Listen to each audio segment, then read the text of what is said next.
زم ډاکټر انعام الله خان دا کاکا یو دوه چرګان راوستي دي دیو چې زما په نورو چرګانو باندې دا چل دی د یو چې دی سترګې دواړه پټې دي او مخې را پړسېدلې دي دی نه صحیح ده اوس داسې مرض دی دا هم درته وایم او په یو باندې دانې راختلې دي دی نه دا تورې سرې غوندې دانې پرې راختلې دي ګیر چاپېره داسې مرض دی دوه مرضونه دي ما راواله دې ته ویلی شي انفیکشس کورایزا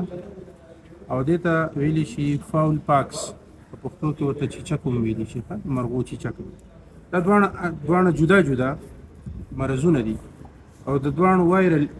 مرضونه دي د دې واحد علاج چې دی ویکسینیشن دی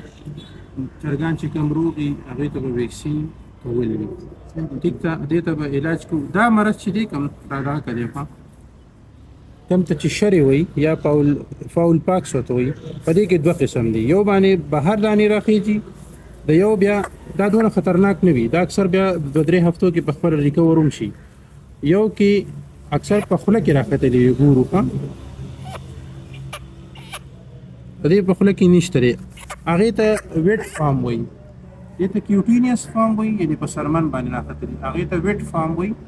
هغه خطرناک دي ځکه چې په مری کې روخیږي نو بیا ساه بندوي په دې سره دواړه چرګان ټک ټک کوي نزله شته دی دې کې ډېر زیات د ساه تکلیف وي کوم چې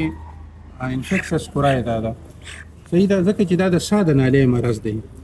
په دې کې اکثر پلګ وي خو چونکې په دې کې دا دی سیرس فلویډ دی پکې وتې دی ته دی وي چې وتې دی سترګه هم ته وتې ده موږ چې تاسو ته وایو چې د دې د پلګ صفایي ضروري ده ځکه چې نه وي نو دا سترګه ډیمیج کوي صحیح ده د دې به درته علاج لیکم او د دې به درته ټاپیکل ټریټمنټ لیکم ته به په دواړو کې د تبې دپاره ولکشن ډسپرین بوفین صحیح ده چې اویلیبل شوي هغه ورته په اوبو کې ورکوي ښه صحیح ده السلام علیکم